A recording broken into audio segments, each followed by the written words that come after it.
नमस्कार विद्यार्थी मित्रांनो, मी डॉक्टर किशोर बावडे आणि आपण बघत आहात YouTube channel medical admission guidance. NEET 2024 ही परीक्षा अत्यंत वादात सापडलेली असून आता ही परीक्षेचे भवितव्य माननीय सुप्रीम कोर्टाच्या न्यायालयात गेलेले आहे। ही परीक्षा अत्यंत महत्त्वाची असून ह्या परीक्षेवर अनेक विद्यार्थ्यांचे भवितव्य अवलंबून असते। तर आपल्या सर्वांनाच माहिती आहे की सुप्रीम कोर्टामध्ये गेलेली पहिल्यांदा 8 जुलै तारीख पडली होती, परत 8 जुलै नंतर 11 जुलै पडली आणि 11 जुलै जो तारीख होती त्याच्या आदल्या दिवशी म्हणजे 10 तारखेलाच आम्ही ह्या चॅनल तर्फे एक व्हिडिओ पोस्ट केला होता की रिनीटचा निर्णय होणार का नाही। अलग लक्षात, रिनीटचा निर्णय होणार का नाही। आणि त्या व्हिडिओमध्येच आम्ही हे सांगितलं होतं की आमचा अंदाज की 11 तारखेला काहीही निर्णय न होता साधारणपणे पुढे ढकलले जाईल आणि 15 किंवा 16 तारखेला पुढची सुनावणी होईल। आणि तसंच झालं। आणि फक्त 15 आणि 16 तारखेला का घेतलं नाही, काही ते टेक्निकल डिफिकल्टीमुळे 15 आणि 16 तारखेला सुनावणी न घेता 18 तारखेला घेण्यात आली, ती आपण पुढे बघणारच आहोत। कारण का तर हे असे अंदाज कसे बांधावे लागतात, कारण कोर्ट म्हटले की त्यांची एक कार्यपद्धती असते, एक विशिष्ट कार्यपद्धती असते। तुमचा विषय कुठलाही असो, कारण कोर्टाला त्यांच्या चौकटीच्या बाहेर जाता येत नाही। म्हणून हा अभ्यास करूनच आम्ही तो अंदाज बांधला होता की 11 तारखेला कुठलीही निर्णय होणार नाही। तर आपण आता आपली साधारणपणे 18 तारखेला सुनावणी गेलेली, ती कशी गेली ह्याचा आपण बघूया। कोर्टाची कार्यपद्धती कशी असते, कोर्टाकडे वादी आणि प्रतिवादी हे दोघं असतात। साधारणपणे एका बाजूला एनटीए, सीबीआय आणि गव्हर्नमेंट ऑफ इंडिया आहे आणि दुसऱ्या बाजूला 38 पिटिशनर्स आहे की ज्यांनी याचिका दाखल केलेली आहे। तर ह्याच्यामध्ये कोर्टाला दोन्ही बाजू समजून घ्याव्या लागतात। अलग लक्षात, दोन्ही बाजूंनी विशिष्ट समजून घेऊनच त्यांना निर्णय द्यावा लागतो। तर 8 जुलैला कोर्टाने निर्णय दिला की त्यांना काही डॉक्युमेंट किंवा काही रिपोर्ट द्यावेत म्हणून। ह्यांनी जे काही ऑब्जेक्शन घेतले होते ते ऑब्जेक्शन्सवर हे करण्यासाठी, अभ्यास करण्यासाठी एनटीए आणि सीबीआयला त्यांनी निर्देश दिले होते की आम्हाला हे सगळे डॉक्युमेंट द्या म्हणून। मग त्यानुसार एनटीएने डाटा प्रेझेंट केलेला आहे।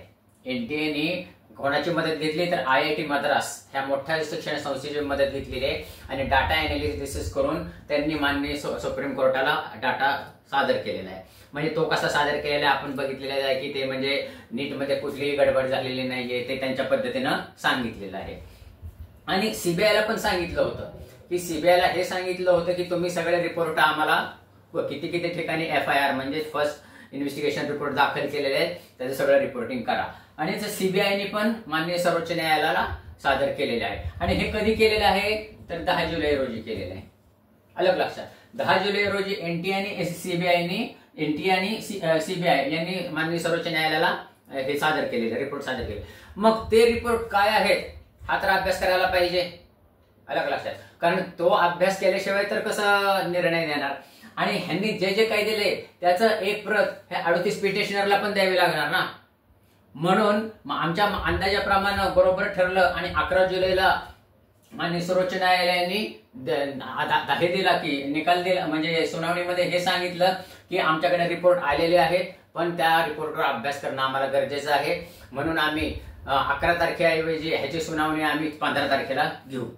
पण 15 तारखेला काय प्रॉब्लेम आला, गव्हर्नमेंट ऑफ इंडियाचे जे काही वकील आहेत, सॉलिसिटर जनरल माननीय श्री मेहता साहेब, गव्हर्नमेंट ऑफ इंडियाचे जे काही वकील आहेत माननीय मेहता साहेब, ज्यांना आपण सॉलिसिटर जनरल म्हणतो, की हे सगळ्या भारताचे गव्हर्नमेंट ऑफ इंडियाचे सगळे कामं बघत असतात। तर त्यांना 15 आणि 16 तारखेला वेळ नव्हता, त्यांच्या काही परिस्थिती त्यांच्या आउट ऑफ वगैरे होते, त्याच्यामुळं त्यांनी रिक्वेस्ट केली की 15 आणि 16 तारखेला मी नाहीये आणि त्याच्यामुळं ही सुनावणी थोडीशी पुढे झाली। आणि मग आली 17 तारीख। 17 तारखेला गव्हर्नमेंट हॉलिडे असल्यामुळं माननीय सर्वोच्च न्यायालयाने हे 18 जुलै रोजी सुनावणी केलेली आहे। तर मित्रांनो, आता आपला रिनीटचा जे काही निर्णय होणार आहे तो 18 जुलै रोजी होणार आहे। पण ह्याच्यामध्ये असा अंदाज येतोय एनटीएने सादर केलेला डाटा एकदम व्यवस्थित आहे असं आपल्याला तर वाटतंय। आता सीबीआयने काय दाखल केलेलं आहे आपल्याला काय माहिती नाही। आणि जेव्हा सीबीआयला निर्देश दिले होते हे 8 तारखेला की सादर करा, त्याच्यानंतर पण काही राज्यातून अशा बातम्या आलेल्या आहेत की माल प्रॅक्टिस झालेली आहे। तर सीबीआयने काय रिपोर्ट सादर केलेला आहे हा अजून बंद लिफाफ्यामध्ये आहे, तो माननीय सर्वोच्च न्यायालयामध्येच आहे। आणि गव्हर्नमेंट ऑफ इंडियाने तर काय सगळं डिक्लेअर केलेलंच आहे। ह्याच्यामध्ये एनटीएचं तर क्लिअर कट रोल आहे की नीटमध्ये काही हे झालेले नाहीये, लिकेज झाले, म्हणजे लिकेज झालेलं आहे पण ते खूप थोड्या प्रमाणावर आहे, खूप मोठ्या प्रमाणावर नाहीये. आणि जे काही हे सांगत होते टेलिग्रामवर ते जो व्हिडिओ पोस्ट केलेला आहे तो पूर्णपणे खोटा असून तो रिम्यूट केलेला आहे आणि रिमिक्स केलेला आहे, त्याच्यामुळे त्याचा हे विषय संपलेला आहे. आणि IIT मद्रास ही खूप रिनाऊंड संस्था आहे आणि त्याच्यावर आणि ह्या रिनाऊंड संस्थेच्या निकालावरच मान्य सर्वोच्च न्यायालय विश्वास ठेवणार. गव्हर्नमेंट ऑफ इंडियाचं तर क्लिअर कट म्हणणं आहे की आम्ही नीट घेणार नाही म्हणून, कारण जास्त काही प्रमाणामध्ये हे झाले. आता सगळ्यात महत्वाची गोष्ट म्हणजे central bureau of investigation. Central bureau of इन्व्हेस्टिगेशननी काय लिफाफ्यामध्ये दिलेलं आहे ते कोणालाच माहिती नाही. ते आता मान्य सर्वोच्च न्यायालयास माहिती आहे. मान्य सर्वोच्च न्यायालय 2-3 दिवस त्याचा अभ्यास करेल आणि त्याचा निर्णय 18 तारखेला देण्यात येईल. ह्या दरम्यान NTA एक हे केलेलं आहे, एक पत्र पण सादर केलेले आहे SC मान्य सर्वोच्च न्यायालयाला की रिनीट आम्ही काही घेणार नाही असं आमचं तर म्हणणं आहे, कारण कुठेही जास्त मोठ्या प्रमाणावर लिकेज झाले नाही आणि काउन्सिलिंगची डेट पण डिक्लेअर केलेली आहे. काउन्सिलिंगची डेट पण डिक्लेअर केलेली आहे. पण काउन्सिलिंगची डेट डिक्लेअर करताना त्यांनी एक टिप टाकलेली आहे की जर समजा पुढे विद्यार्थ्यांना एखादा विद्यार्थी जर सापडला की ह्याने माल प्रॅक्टिस करून ऍडमिशन घेतलं तर त्याचं कॅन्सल होऊ शकतं, तर त्याचं ऍडमिशन नंतर कॅन्सल होऊ शकतं. पण मित्रांनो ही खूप अवघड गोष्ट आहे.